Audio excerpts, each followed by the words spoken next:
ಆತ್ಮೀಯ ಸಹೋದರ ಸಹೋದರಿಯರೇ, ದೈವಾನ್ವೇಷಣೆ ಸತ್ಯವೇದ ಅಧ್ಯಯನ ಕಾರ್ಯಕ್ರಮಕ್ಕೆ ನಿಮ್ಮೆಲ್ಲರಿಗೂ ಪ್ರೀತಿಪೂರ್ವಕವಾದ ಸುಸ್ವಾಗತ. ತಾವೆಲ್ಲರೂ ದೇವರ ವಾಕ್ಯದ ಅಧ್ಯಯನದಲ್ಲಿ ಸಂತೋಷವುಳ್ಳವರಾಗಿದ್ದೀರಿ.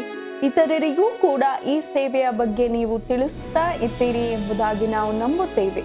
ಕಳೆದ ಕಾರ್ಯಕ್ರಮದಲ್ಲಿ ಅಬ್ರಹಾಮನ ಕುಟುಂಬದಲ್ಲಿ ಆದಂತ ಕೆಲವು ಸಂಗತಿಗಳು, ಇಸಾಕ ಮತ್ತು ಏಸು ಕ್ರಿಸ್ತನ ಜನನದ ವಿಚಾರದ ಹೋಲಿಕೆಗಳು, ಇವುಗಳನ್ನು ತಿಳಿದುಕೊಂಡು ನಾವು ಆದಿಕಾಂಡ ಪುಸ್ತಕದ 22ನೇ ಅಧ್ಯಾಯದ ಧ್ಯಾನಕ್ಕೆ ಬಂದಿರುವಾಗ, ಇಂದು ಈ ಅಧ್ಯಾಯವು ಕೀರ್ತನೆ ಹಾಗೂ ಏಷಾಯನ ಗ್ರಂಥದ ಯಾವ ಅಧ್ಯಾಯದೊಂದಿಗೆ ಹೋಲಿಸಲ್ಪಟ್ಟಿದೆ ಹಾಗೂ ದೇವರು ಅಬ್ರಹಾಮನಿಗೆ ಕೊಟ್ಟಂತ ಇಸಾಕನ ಯಜ್ಞದ ಆಜ್ಞೆಗೆ ಅಬ್ರಹಾಮನು ವಿಧೇಯನಾದನು ಎಂಬ ವಿಚಾರಗಳನ್ನು ತಿಳಿದುಕೊಳ್ಳಲಿರುವಾಗ, ಪ್ರಾರಂಭದಿಂದ ಕೊನೆಯವರೆಗೂ ಕಾರ್ಯಕ್ರಮವನ್ನು ವೀಕ್ಷಿಸಿ ದೇವರ ಆಶೀರ್ವಾದ ಹೊಂದಿಕೊಳ್ಳಿರಿ. ಈಗ ಇಂದಿನ ಅಧ್ಯಯನವನ್ನು ಪ್ರಾರಂಭಿಸೋಣ.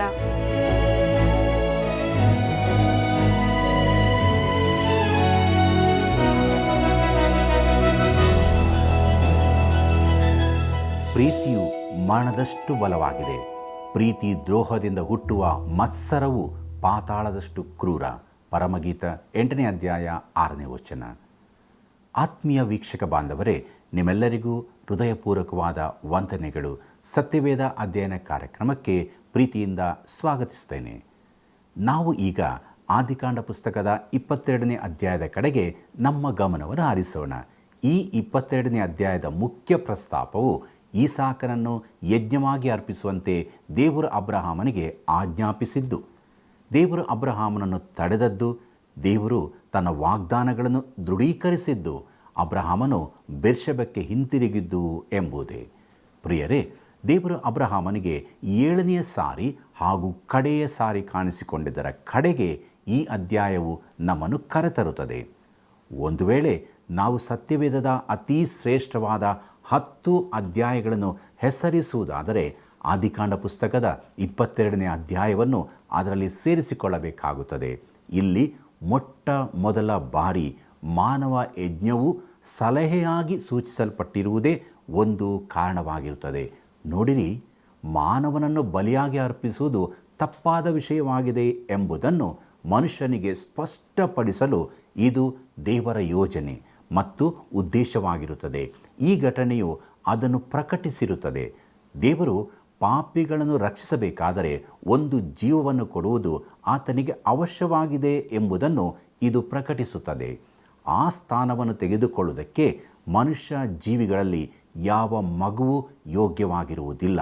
ದೇವರ ಮಗನೊಬ್ಬನೇ ಆ ಸ್ಥಾನವನ್ನು ತೆಗೆದುಕೊಳ್ಳಲು ಯೋಗ್ಯನಾಗಿರುತ್ತಾನೆ. ದೇವರು ತನ್ನ ಸ್ವಂತ ಮಗನನ್ನು ಉಳಿಸಿಕೊಳ್ಳದೆ ಎಂಬುದಾಗಿ ಪೌಲನು ಹೇಳಿರುವುದು ಬಹು ಆಸಕ್ತಿಕರವಾಗಿದೆ. ಆದರೆ ನಾವು ಇಲ್ಲಿ ಅಬ್ರಹಾಮನ ಮಗನನ್ನು ಆತನು ಉಳಿಸಿ ಅವನನ್ನು ಯಜ್ಞವಾಗಿ ಅರ್ಪಿತನಾಗಲು ಬಿಡಲಿಲ್ಲ ಎಂಬುದನ್ನು ಸೇರಿಸಿಕೊಳ್ಳಬಹುದು. ಪ್ರಿಯರೇ, ಈ ಅಧ್ಯಾಯವು 22ನೇ ಕೀರ್ತನೆ ಮತ್ತು ಏಷಾಯನ ಪ್ರವಾದನೆ ಗ್ರಂಥದ 53ನೇ ಅಧ್ಯಾಯದೊಂದಿಗೆ ಹೋಲಿಸಿಕೊಳ್ಳುತ್ತದೆ.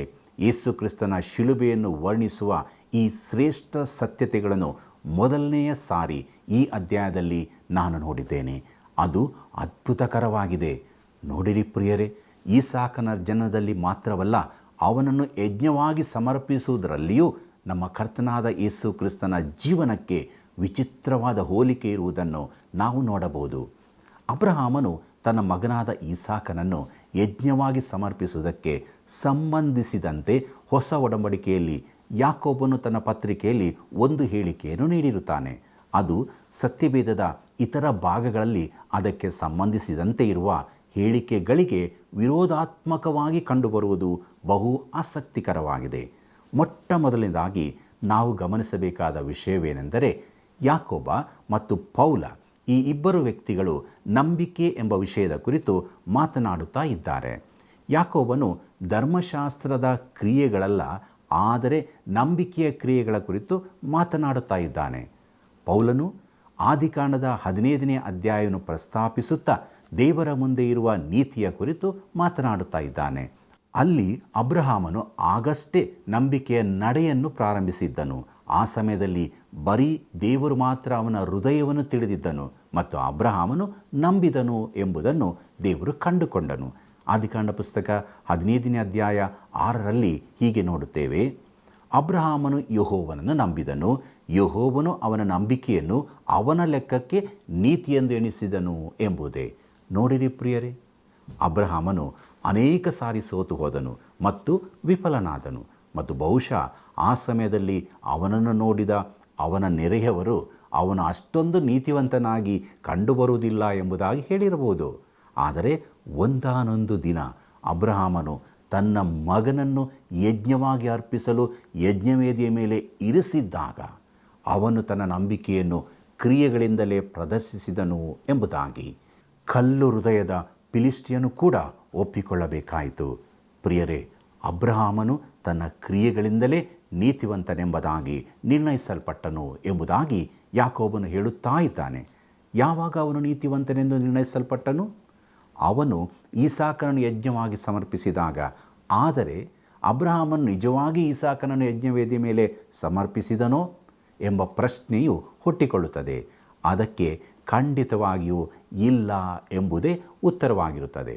ಆದರೆ ಅವನು ಯಜ್ಞವಾಗಿ ಅರ್ಪಿಸಲು ಒಪ್ಪಿಕೊಂಡಿದ್ದನು. ಅವನು ಒಪ್ಪಿಕೊಂಡಿರುವ ಕ್ರಿಯೆ ಅದುವೇ ಅಬ್ರಹಾಮನು ನಂಬಿಕೆಯ ಕ್ರಿಯೆಗಳನ್ನು ಹೊಂದಿದ್ದನು ಎಂಬುದನ್ನು ಪ್ರಕಟಿಸುತ್ತದೆ ಎಂದು ಯಾಕೋಬನು ಮಾತನಾಡುತ್ತಾ ಇದ್ದಾನೆ. ಆದಿಕಾಂಡ 22ರಲ್ಲಿ ಕಂಡುಬರುವ ಈ ನಂಬಿಕೆಯ ಕ್ರಿಯೆಗಳನ್ನು ಯಾಕೋಬನು ಒತ್ತಿ ಹೇಳುತ್ತಾ ಇದ್ದಾನೆ.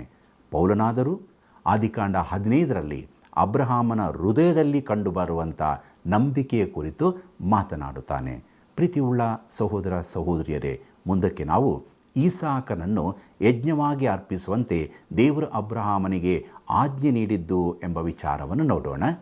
ಆದಿಕಾಂಡ 22ನೇ ಅಧ್ಯಾಯ 1ನೇ ವಚನವನ್ನು ಗಮನಿಸಿರಿ. ಈ ಸಂಗತಿಗಳು ಆದ ಮೇಲೆ ದೇವರು ಅಬ್ರಹಾಮನನ್ನು ಪರಿಶೋಧಿಸಿದನು. ಹೇಗೆಂದರೆ ಆತನು ಅವನನ್ನು ಅಬ್ರಹಾಮನೇ ಎಂದು ಕರೆಯಲು ಅವನು ಈಗೋ ಇದ್ದೇನೆ ಅಂದನು ಎಂಬುದೇ.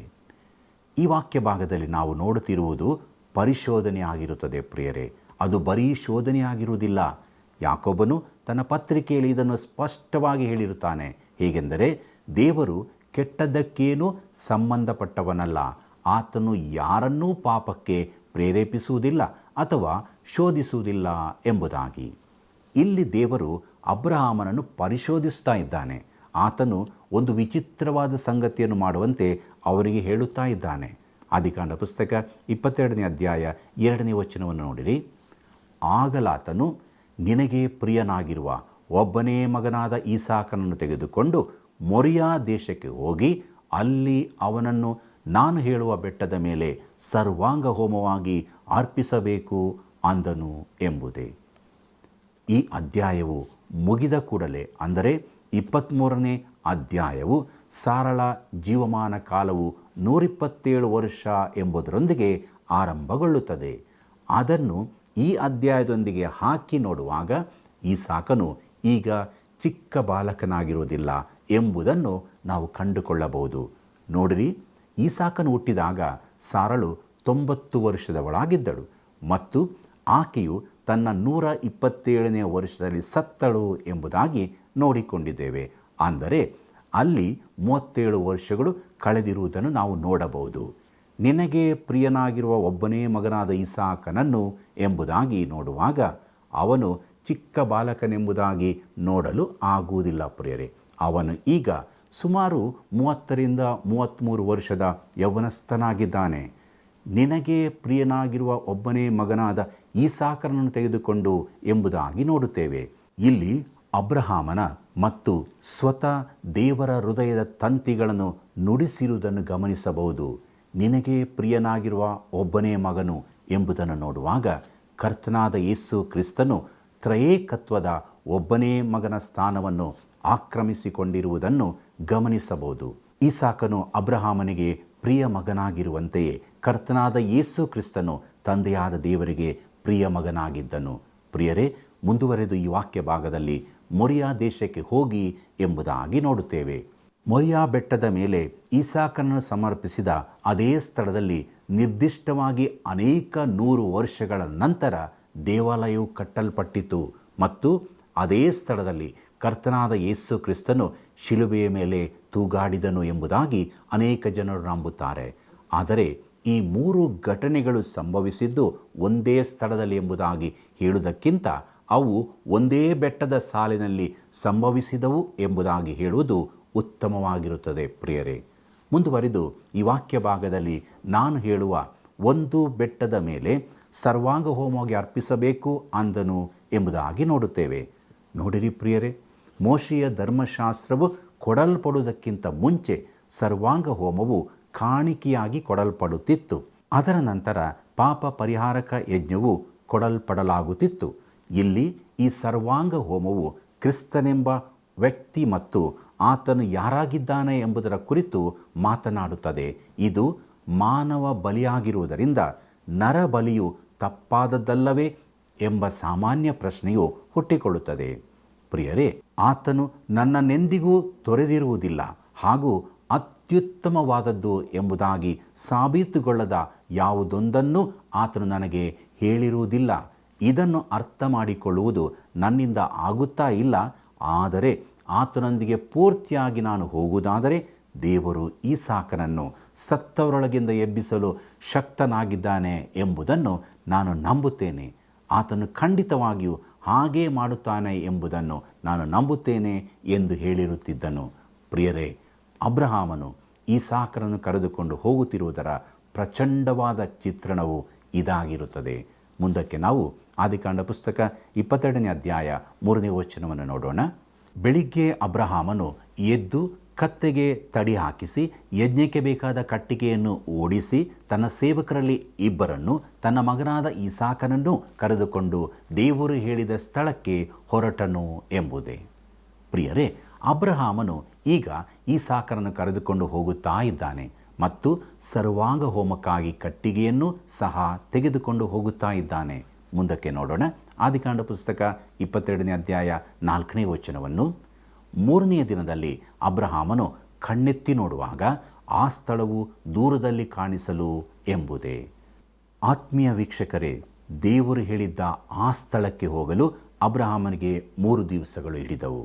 ಆದರೆ ಅಬ್ರಹಾಮನಿಗೆ ಆ 3ನೆಯ ದಿನದಲ್ಲಿ ಅಬ್ರಹಾಮನು ಈಸಾಕನನ್ನು ಸತ್ತವರೊಳಗಿಂದ ಜೀವಂತನಾಗಿ ಎದ್ದು ಬಂದವನಂತೆ ಪಡೆದುಕೊಂಡನು ಎಂಬುದನ್ನು ನೆನಪಿಸಿಕೊಳ್ಳೋಣ. ಈಸಾಕನು 3ನೆಯ ದಿನದಲ್ಲಿ ಎಬ್ಬಿಸಲ್ಪಟ್ಟನು ಎನ್ನುವ ರೀತಿಯಲ್ಲಿ ಅಬ್ರಹಾಮನು ಅದನ್ನು ನೋಡಿದನು.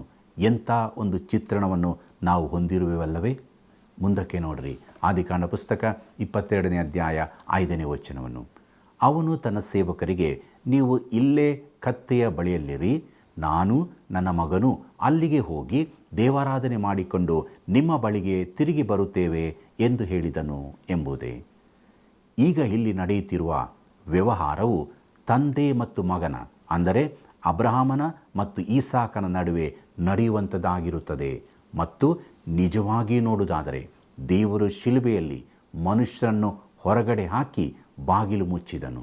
ನಡು ಮಧ್ಯಾಹ್ನ ಸಂಭವಿಸಿದ ಕತ್ತಲೆಯಲ್ಲಿ ಮನುಷ್ಯನು ಹೊರಹಾಕಲ್ಪಟ್ಟು ಕದವು ಮುಚ್ಚಲ್ಪಟ್ಟಿತು.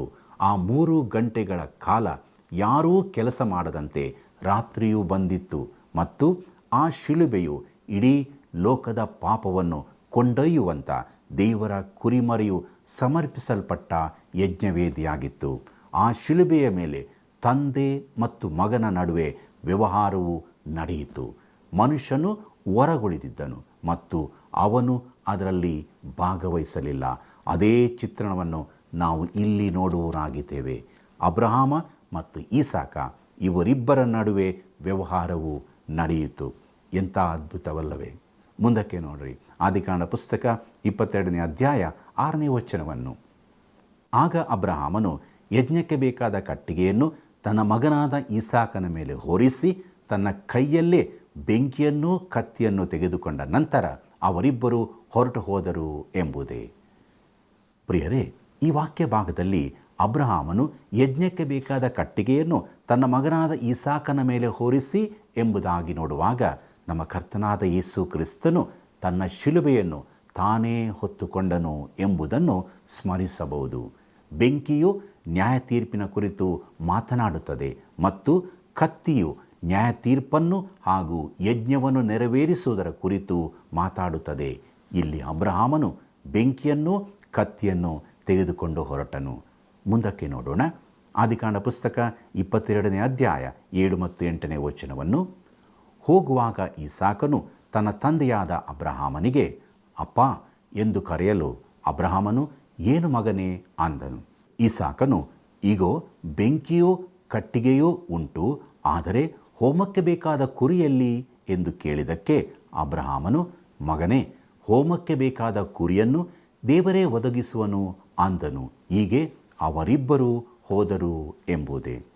ಪ್ರಿಯರೇ, ಶೀಘ್ರದಲ್ಲಿಯೇ ನಾವು 13ನೇ ವಚನದಲ್ಲಿ ನಾವು ಒಂದು ಟಗರು ಪೊದೆಯಲ್ಲಿ ಕೊಂಬೆಗಳಿಂದ ಸಿಕ್ಕಿಕೊಂಡಿತ್ತು ಎಂಬುದನ್ನು ನೋಡಲಿದ್ದೇವೆ. ಮತ್ತು ಅಬ್ರಹಾಮನು ಆ ಟಗರನ್ನು ತೆಗೆದುಕೊಂಡು ಬಂದು ಹೋಮ ಮಾಡಿದನು ಎಂಬುದನ್ನು ತಿಳಿದುಕೊಳ್ಳಲಿದ್ದೇವೆ.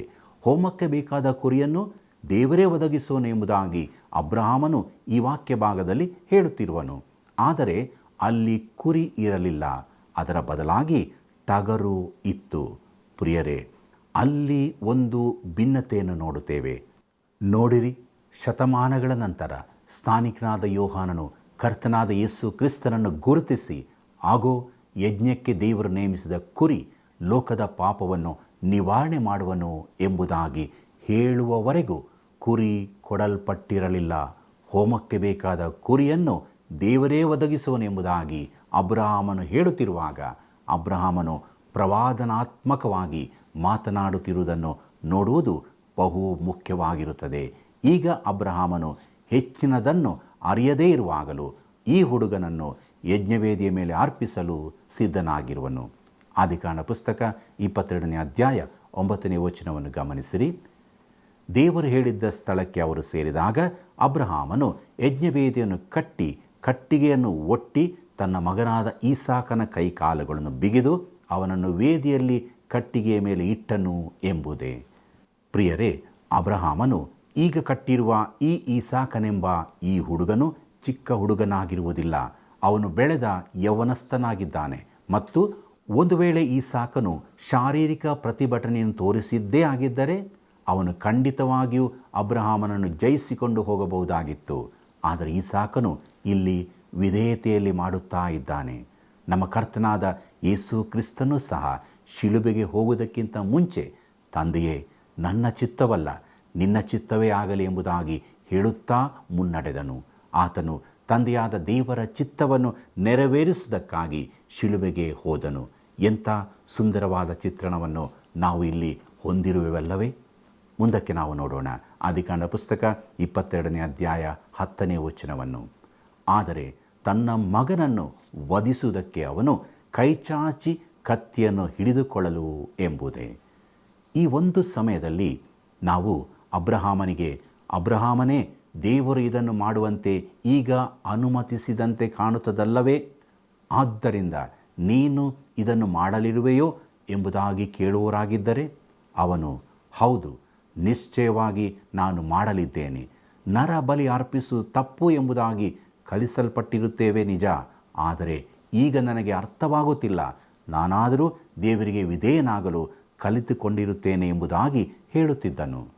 ಪ್ರಿಯರೇ, ದಯಮಾಡಿ ಗಮನಿಸಿರಿ. ಅಬ್ರಹಾಮನ ಜೀವಿತದಲ್ಲಿ ಇದು ನಿಜವಾದ ಬಿಕ್ಕಟ್ಟು ಆಗಿರುತ್ತದೆ. ದೇವರು ಈ ಮನುಷ್ಯನನ್ನು 4 ನಿರ್ದಿಷ್ಟವಾದ ಬಿಕ್ಕಟ್ಟುಗಳ ಮೂಲಕ ಕರೆದುಕೊಂಡು ಬಂದಿರುತ್ತಾನೆ. ಪ್ರತಿಯೊಂದು ಬಿಕ್ಕಟ್ಟು ಅವನ ಆತ್ಮಕ್ಕೆ ನಿಜವಾದ ವ್ಯಾಯಾಮವಾಗಿತ್ತು ಮತ್ತು ಅವನ ಹೃದಯದ ಮೇಲೆ ನಿಜವಾದ ಒತ್ತಡವಾಗಿತ್ತು.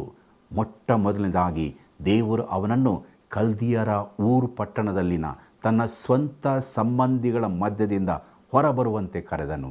ಅವನು ಆ ಇಡೀ ಗುಂಪನ್ನು ಬಿಟ್ಟು ಬರಬೇಕಾಗಿತ್ತು. ಅದು ಅಬ್ರಹಾಮನಿಗೆ ನಿಜವಾದ ಪರೀಕ್ಷೆಯಾಗಿತ್ತು. ಆರಂಭದಲ್ಲಿ ಅವನು ಉತ್ತಮನಾಗಿ ನಿರ್ವಹಿಸಲಿಲ್ಲ, ಆದರೆ ಹೇಗೋ ಅಂತಿಮವಾಗಿ ಬಿಡುವು ಬಂದಿತು. ಎರಡನೇ ಪರೀಕ್ಷೆಯು ಲೋಟನಿಗೆ ಸಂಬಂಧಿಸಿದ್ದಾಗಿತ್ತು. ಅಬ್ರಹಾಮನು ಹೋದ ಕಡೆಗಳೆಲ್ಲ ಲೋಟನನ್ನು ಕರೆದುಕೊಂಡು ಹೋಗುತ್ತಾ ಇದ್ದನು. ಅಂದರೆ ಅಬ್ರಹಾಮನು ಲೋಟನನ್ನು ಪ್ರೀತಿಸುತ್ತಾ ಇದ್ದನು. ಆದರೆ ಅವರು ಬೇರ್ಪಡಬೇಕಾದ ಸಮಯವು ಬಂದಿತು ಮತ್ತು ಲೋಟನು ಇಳಿದು ಸೋದೋಮಿಗೆ ಹೋದನು. ಅದರ ನಂತರ ತನ್ನ ಸಂತಾನವೇ ಆಗಿದ್ದ ಹಾಗರಳ ಮಗನಾದ ಇಸ್ಮಾಯಿಲನಿಗೆ ಸಂಬಂಧಿಸಿದಂಥ ಪರೀಕ್ಷೆ ಬಂದಿತ್ತು. ಅಬ್ರಹಾಮನು ದೇವರ ಮುಂದೆ ಇಸ್ಮಾಯೇಲನಿದ್ದಾನಲ್ಲ, ಅವನೇ ನಿನ್ನ ಮುಂದೆ ದಯೆ ಹೊಂದಿ ಬಾಳಲಿ ಎಂಬುದಾಗಿ ಕೂಗಿಕೊಂಡು ಬೇಡಿಕೊಂಡನು. ಅಬ್ರಹಾಮನು ಆ ಹುಡುಗನನ್ನು ಪ್ರೀತಿಸಿದನು, ಅವನಿಂದ ಬೇರ್ಪಡಲು ಇಚ್ಛಿಸಲಿಲ್ಲ. ಪ್ರಿಯರೇ, ಈಗ ಅಬ್ರಹಾಮನು ಉನ್ನತವಾದ ಪರೀಕ್ಷೆಗೆ, ಅಂದರೆ ತನ್ನ ಜೀವಿತದ 4ನೆಯ ಬಿಕ್ಕಟ್ಟಿಗೆ ಬಂದಿರುತ್ತಾನೆ. ತನ್ನ ಪ್ರಿಯ ಮಗನಾಗಿರುವ ಈಸಾಕನನ್ನು ಅರ್ಪಿಸುವಂಥ ಪರೀಕ್ಷೆಯಾಗಿತ್ತು. ಅಬ್ರಹಾಮನಿಗೆ ಎಲ್ಲ ಮಾಹಿತಿಗಳು ಅಷ್ಟೊಂದು ಅರ್ಥವಾಗಲಿಲ್ಲ. ಅದಕ್ಕಿರುವ ಸರಳವಾದ ಕಾರಣವೆಂದರೆ ಈಸಾಕನಿಂದ ಹುಟ್ಟುವವರೇ ನಿನ್ನ ಸಂತತಿ ಅನಿಸಿಕೊಳ್ಳುವರು ಎಂಬುದಾಗಿ ದೇವರು ಹೇಳಿದ್ದನು ಮತ್ತು ದೇವರು ಈಸಾಕನನ್ನು ಸತ್ತವರೊಳಗಿಂದ ಎಬ್ಬಿಸಬಲ್ಲನು ಎಂಬುದನ್ನು ಅಬ್ರಹಾಮನು ನಂಬಿದ್ದನು. ಇಬ್ರಿಯರಿಗೆ ಬರೆದ ಪತ್ರಿಕೆ 11ನೇ ಅಧ್ಯಾಯ 19ನೇ ವಚನವನ್ನು ನೋಡಿರಿ. ಆದರೆ ಅಬ್ರಹಾಮನಿಗೆ ಸಂಬಂಧಿಸಿದಂತೆ ಈ ಯಜ್ಞವರ್ಪಿಸುವುದರ ಮೂಲಕ ಹಾದು ಹೋಗಲು ಒಪ್ಪಿಕೊಂಡವನಾಗಿದ್ದನು. ಮುಂದಕ್ಕೆ ನಾವು ದೇವರು ಅಬ್ರಹಾಮನನ್ನು ತಡೆದದ್ದು ಎಂಬುದಾಗಿ ನೋಡೋಣ. ಪ್ರಿಯರೇ, ಅಬ್ರಹಾಮನು ತನ್ನ ಮಗನನ್ನು ಸಮರ್ಪಿಸಿದಾಗ ಅವನ ಕ್ರಿಯೆಗಳ ಮೂಲಕ ನೀತಿವಂತನೆಂಬುದಾಗಿ ಎಣಿಸಲ್ಪಟ್ಟನು ಎಂದು ಯಾಕೋಬನು ಬರೆಯುತ್ತಾನೆ. ಆದರೆ ಅಬ್ರಹಾಮನು ತನ್ನ ಮಗನನ್ನು ಅರ್ಪಿಸಿದನೋ, ಅಬ್ರಹಾಮನು ತನ್ನ ಮಗನ ದೇಹವನ್ನು ಕತ್ತಿಯಿಂದ ತಿವಿದನು ಎಂಬುದಾಗಿ ಸತ್ಯವೇದವು ಹೇಳುತ್ತದೋ? ಇಲ್ಲ, ಖಂಡಿತವಾಗಿಯೂ ಹಾಗಿರುವುದಿಲ್ಲ. ಆದಿಕಾಂಡ ಪುಸ್ತಕ 22ನೇ ಅಧ್ಯಾಯ 11 ಮತ್ತು 12ನೇ ವಚನದವರೆಗೆ ನೋಡೋಣ. ಯೆಹೋವನ ದೂತನು ಆಕಾಶದೊಳಗಿಂದ ಅಬ್ರಹಾಮನೇ, ಅಬ್ರಹಾಮನೇ ಎಂದು ಅವನನ್ನು ಕರೆದನು. ಅದಕ್ಕೆ ಅಬ್ರಹಾಮನು, ಇಗೋ ಇದ್ದೇನೆ ಅಂದನು. ಆ ದೂತನು ಅವನಿಗೆ, ನಿನ್ನ ಹುಡುಗನ ಮೇಲೆ ಕೈ ಹಾಕಬೇಡ, ಅವನಿಗೆ ಏನೂ ಮಾಡಬೇಡ. ನೀನು ನಿನ್ನ ಒಬ್ಬನೇ ಮಗನನ್ನಾದರೂ ನನಗೆ ಸಮರ್ಪಿಸುವುದಕ್ಕೆ ಹಿಂತೆಗೆಯಲಿಲ್ಲವಾದ್ದರಿಂದ ನೀನು ದೇವರಲ್ಲಿ ಭಯಭಕ್ತಿ ಉಳ್ಳವನೆಂಬುದು ಈಗ ತೋರಬಂತು ಎಂದು ಹೇಳಿದನು ಎಂಬುದೇ. ದೇವರು ಅಬ್ರಹಾಮನನ್ನು ಪರೀಕ್ಷಿಸಿದನು. ಆತನು ಅವನನ್ನು ಪರಿಶೋಧಿಸಿದನು. ದೇವರಿಂದ ಕರೆಯಲ್ಪಡುವ, ದೇವರಿಂದ ರಕ್ಷಿಸಲ್ಪಡುವ ಮತ್ತು ದೇವರಿಂದ ಉಪಯೋಗಿಸಲ್ಪಡುವ ಯಾವ ವ್ಯಕ್ತಿಯಾದರೂ ಸರಿ, ಅವನು ದೇವರಿಂದ ಪರೀಕ್ಷಿಸಲ್ಪಡುತ್ತಾನೆ. ದೇವರು ಅಬ್ರಹಾಮನನ್ನು ಪರೀಕ್ಷಿಸಿದನು ಮತ್ತು ಇಂದು ದೇವರು ತನ್ನವರನ್ನು ಪರೀಕ್ಷಿಸುತ್ತಾನೆ. ಆ ಪರೀಕ್ಷೆಗಳು ನಮ್ಮ ನಂಬಿಕೆಯನ್ನು ಬಲಪಡಿಸುವುದಕ್ಕಾಗಿಯೂ, ನಮ್ಮನ್ನು ಸ್ಥಾಪಿಸುವುದಕ್ಕಾಗಿಯೂ ಮತ್ತು ನಮ್ಮನ್ನು ಆತನ ಸೇವೆಗೋಸ್ಕರ ಉಪಯುಕ್ತರನ್ನಾಗಿ ಮಾಡುವುದಕ್ಕಾಗಿಯೂ ಕೊಡಲ್ಪಟ್ಟಿರುತ್ತವೆ. ಪ್ರಿಯರೇ, ಅಬ್ರಹಾಮನಿಗೆ ಅತ್ಯುನ್ನತ ಪರೀಕ್ಷೆಯು ಕೊಡಲ್ಪಟ್ಟಿತು ಮತ್ತು ದೇವರು ಇನ್ನು ಮುಂದೆ ಅವನಿಂದ ಯಾವುದನ್ನೂ ಕೇಳುವುದಿಲ್ಲ. ಆದಿಕಾಂಡ ಪುಸ್ತಕ 22ನೇ ಅಧ್ಯಾಯ 13ನೇ ವಚನವನ್ನು ನೋಡ್ರಿ. ಅಬ್ರಹಾಮನು ಕಣ್ಣೆತ್ತಿ ನೋಡುವಾಗ ತನ್ನ ಹಿಂದುಗಡೆ ಒಂದು ಟಗರು ಪೊದೆಯಲ್ಲಿ ಕೊಂಬುಗಳಿಂದ ಸಿಕ್ಕಿಕೊಂಡಿತ್ತು. ಅವನು ಹೋಗಿ ಅದನ್ನು ಹಿಡಿದು ತಂದು ತನ್ನ ಮಗನಿಗೆ ಬದಲಾಗಿ ಹೋಮ ಮಾಡಿದನು ಎಂಬುದೇ. ಪ್ರಿಯರೇ, ಏದೇನ್ ತೋಟದಿಂದ ಹಿಡಿದು ಕ್ರಿಸ್ತನ ಶಿಲುಬೆಯವರೆಗೆ ಬದಲಿ ಸ್ಥಾನದಲ್ಲಿ ಇರುತ್ತಿದ್ದ ಈ ಚಿಕ್ಕ ಪ್ರಾಣಿಯು ಕ್ರಿಸ್ತನ ಕಡೆಗೆ ಬೆರಳು ಮಾಡಿ ತೋರಿಸುವಂಥದ್ದಾಗಿತ್ತು ಮತ್ತು ದೇವರು ಎಂದಿಗೂ ನರಬಲಿಯನ್ನು ಅನುಮತಿಸುವನಾಗಿರಲಿಲ್ಲ. ಆದರೆ ಆತನ ಮಗನು ಈ ಲೋಕದೊಳಗೆ ಬಂದಾಗ ಶಿಲುಬೆಗೆ ಹೋಗಿ ಸತ್ತನು. ರೋಮಾಪುರದವರಿಗೆ ಬರೆದ ಪತ್ರಿಕೆ 8ನೇ ಅಧ್ಯಾಯ 32ರಲ್ಲಿ ಹೀಗೆ ನೋಡುತ್ತೇವೆ. ಸ್ವಂತ ಮಗನನ್ನು ಉಳಿಸಿಕೊಳ್ಳದೆ ಆತನನ್ನು ನಮ್ಮೆಲ್ಲರಿಗೋಸ್ಕರ ಒಪ್ಪಿಸಿಕೊಟ್ಟನಲ್ಲ, ಮಗನನ್ನು ಕೊಟ್ಟ ಮೇಲೆ ಸಮಸ್ತವನ್ನು ನಮಗೆ ದಯಪಾಲಿಸದೇ ಇರುವನೇ ಎಂಬುದೇ. ಪ್ರಿಯರೇ, ಇಡೀ ಲೋಕದ ಪಾಪ ನಿವಾರಣೆಗೋಸ್ಕರ ಸಮರ್ಪಿತವಾದ ದೇವರ ಯಜ್ಞದ ಕುರಿಮರಿಗೆ ಶಿಲುಬೆಯೇ ಯಜ್ಞವೇದಿಯಾಯಿತು. ಇದನ್ನು ಗಮನಿಸುವುದು ಬಹು ಪ್ರಾಮುಖ್ಯವಾಗಿರುತ್ತದೆ. ಮುಂದಕ್ಕೆ ನಾವು ಆದಿಕಾಂಡ ಪುಸ್ತಕ 22ನೇ ಅಧ್ಯಾಯ 14ನೇ ವಚನವನ್ನು ನೋಡೋಣ. ಆ ಸ್ಥಳಕ್ಕೆ ಯೆಹೋವ ಈರೆ ಎಂದು ಹೆಸರಿಟ್ಟನು. ಯೆಹೋವನ ಬೆಟ್ಟದಲ್ಲಿ ಒದಗುವುದು ಎಂಬುದಾಗಿ ಇಂದಿನವರೆಗೂ ಹೇಳುವುದುಂಟಲ್ಲ ಎಂಬುದೇ. ಪ್ರೀತಿಯುಳ್ಳ ವೀಕ್ಷಕರೇ, ಅಬ್ರಹಾಮನು ಈಗ ಆ ಸ್ಥಳಕ್ಕೆ ಹೆಸರಿಟ್ಟನು ಮತ್ತು ಇದೇ ಸ್ಥಳದಲ್ಲಿ ಸೊಲೊಮೋನನ ದೇವಾಲಯವು ಕಟ್ಟಲ್ಪಟ್ಟಿತು ಎಂದು ಅನೇಕ ಜನರು ನಂಬುತ್ತಾರೆ. ಕಪಾಲ ಸ್ಥಳವೆಂಬ ಸ್ಥಾನ, ಅಂದರೆ ಇಬ್ರಿಯ ಮಾತಿನಲ್ಲಿ ಗೊಲ್ಗೊಥಾ ಎಂಬ ಸ್ಥಳವು ದೇವಾಲಯ ಕಟ್ಟಲ್ಪಟ್ಟ ಅದೇ ಬೆಟ್ಟದ ಸಾಲಿನಲ್ಲಿ ಇರುತ್ತದೆ. ಇಲ್ಲಿಯೇ ಅಬ್ರಹಾಮನು ತನ್ನ ಮಗನನ್ನು ಸಮರ್ಪಿಸಿದನು ಮತ್ತು ಇಲ್ಲಿಯೇ ನಮ್ಮ ಕರ್ತನಾದ ಯೇಸು ಕ್ರಿಸ್ತನು ಶಿಲುಬೆಗೆ ಹಾಕಲ್ಪಟ್ಟನು. ಇದು ನಾವು ನೋಡಬೇಕಾಗಿರುವ ಮಹಿಮೆಯುಳ್ಳ ಅದ್ಭುತವಾದ ಸಂಗತಿಯಾಗಿರುತ್ತದೆ. ಈ ಸ್ಥಳಕ್ಕೆ ಅಬ್ರಹಾಮನು ಯೆಹೋವ ಈರೆ ಎಂದು ಹೆಸರಿಡುತ್ತಾನೆ. ಯೆಹೋವನು ಒದಗಿಸುವನು ಎಂಬುದು ಆ ಹೆಸರಿನ ಅರ್ಥವಾಗಿರುತ್ತದೆ. ಎಲ್ಲಿಯೇ ದೇವರು ತನ್ನ ಪರವಾಗಿ ಮಧ್ಯ ಪ್ರವೇಶಿಸಿದನು. ದೇವರಿಗೆ ಮಹಿಮೆ ಉಂಟಾಗಲಿ. ಪ್ರೀತಿಯುಳ್ಳ ದೇವಜನರೇ, ದೇವರ ವಾಕ್ಯವು ನಾವು ಕೇಳಿದ್ದೇವೆ. ನಮ್ಮ ರಕ್ಷಕನು ನಮಗೋಸ್ಕರ ಶಿಲುಬೆಯಲ್ಲಿ ಯಜ್ಞವಾದನು, ನಮಗೆ ಪಾಪದಿಂದ ಬಿಡುಗಡೆಯನ್ನು ಅನುಗ್ರಹಿಸಿಕೊಟ್ಟನು, ನಿತ್ಯ ಜೀವದ ನಿರೀಕ್ಷೆ ನಮಗೆ ದೊರೆಯಿತು. ಆದ್ದರಿಂದ ಆತನನ್ನೇ ನಿರೀಕ್ಷಿಸೋಣ, ನಮ್ಮ ಜೀವಿತದಲ್ಲಿ ನಂಬಿಕೆಯಲ್ಲಿ ಜೀವಿಸೋಣ. ಪ್ರಾರ್ಥನೆ ಮಾಡೋಣ. ಪ್ರಿಯ ರಕ್ಷಕನಾದ ಯೇಸು ಸ್ವಾಮಿಯಲ್ಲಿ ತಂದೆಯಾದ ದೇವರೇ, ಅದ್ಭುತವಾದ ಸತ್ಯವನ್ನು ನಿನ್ನ ವಾಕ್ಯದಲ್ಲಿ ನಮಗೆ ತಿಳಿಸಿದ್ದಕ್ಕಾಗಿ ಸ್ತೋತ್ರ. ನಾವು ನಿನ್ನನ್ನೇ ದೃಷ್ಟಿಸುತ್ತಾ ನಮಗೆ ನೇಮಕವಾದ ಓಟವನ್ನು ಸ್ಥಿರ ಚಿತ್ತದಿಂದ ಓಡುವುದಕ್ಕೆ ಸಹಾಯ ಮಾಡು. ನಮ್ಮನ್ನೇ ಅಂದರೆ ನಮ್ಮ ದೇಹವನ್ನೇ ನಿನಗೆ ಮೀಸಲಾಗಿಯೂ ಸಜೀವ ಯಜ್ಞವಾಗಿಯೂ ಸಮರ್ಪಿಸಿಕೊಂಡು ವಿವೇಕಪೂರ್ವಕವಾದ ಆರಾಧನೆಯಲ್ಲಿ ಜೀವಿಸುವಂತೆ ಸಹಾಯ ಮಾಡು. ಯಾರ್ಯಾರು ಸ್ವಾಮಿ ಕೃಪಾ ಸಮಯದಲ್ಲಿ ನಿನ್ನ ಬಳಿ ಬೇಡುತ್ತಾ ಇದ್ದಾರೋ, ಅಂಗಲಾಚುತ್ತಾ ಇದ್ದಾರೋ, ಭಿನ್ನಯಿಸ್ತಾ ಇದ್ದಾರೋ, ಅವರ ಭಿನ್ನಗಳನ್ನು ಆಲಿಸು. ಅವರಿಗೆ ಸದುತ್ತರವನ್ನು ಅನುಗ್ರಹಿಸಿಕೊಡು. ಪಾಪದಿಂದ ಬಿಡುಗಡೆಯನ್ನು ಕೊಟ್ಟು ನಿರೀಕ್ಷೆ ಜೀವಿತಕ್ಕೆ ನಡೆಸು. ಯೇಸುವಿನ ನಾಮದಲ್ಲಿ ಬೇಡಿದ್ದೇವೆ ತಂದೆಯೇ, ಆಮೆನ್.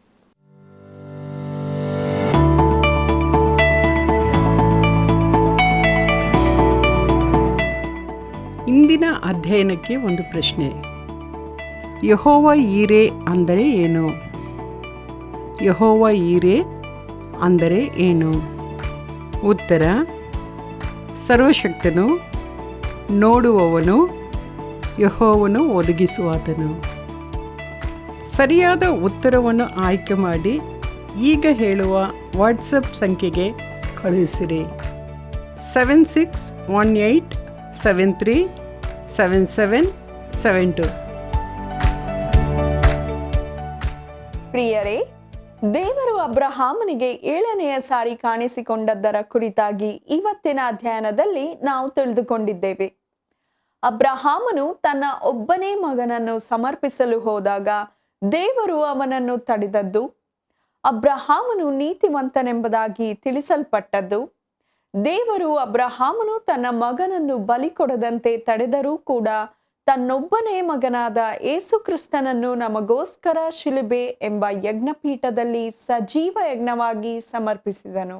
ಈ ಮೂಲಕವಾಗಿ ನಮ್ಮ ಪಾಪ ಅಪರಾಧಗಳು ಪರಿಹಾರವಾಗಿ ಆತನು ಎದ್ದು ಬಂದದ್ದರಿಂದ ನಾವು ತಿರುಗಿ ಜೀವಿಸುವಂತಾಯಿತು. ಆದುದರಿಂದ ಪ್ರಿಯರೇ, ನಮ್ಮ ದೇಹಗಳನ್ನು ದೇವರಿಗೆ ಮೀಸಲಾಗಿಯೂ ಸಜೀವ ಯಜ್ಞವಾಗಿಯೂ ಸಮರ್ಪಿಸೋಣ. ಇದೇ ನಮ್ಮ ಆರಾಧನೆಯಾಗಿರಲಿ. ಪ್ರಿಯ ವೀಕ್ಷಕರೇ, ಈ ಸೇವೆಯ ಅಭಿವೃದ್ಧಿಗಾಗಿ ಹಿಂದೆ ಕರೆ ಮಾಡಿ ಪ್ರೋತ್ಸಾಹಿಸಿರಿ. ನೀವು ಒಟ್ಟಾಗಿ ಈ ಸೇವೆಯಲ್ಲಿ ಮುಂದೆ ಸಾಗೋಣ. ಆತ್ಮಿಕವಾಗಿ ನಾವು ಬೆಳೆಯೋಣ, ಇತರರು ಸತ್ಯಕ್ಕೆ ಬರುವಂತೆ ಪ್ರಯತ್ನಿಸೋಣ. ಮುಂದಿನ ಕಾರ್ಯಕ್ರಮದಲ್ಲಿ ಮತ್ತೆ ಭೇಟಿಯಾಗೋಣ. ವಂದನೆಗಳು.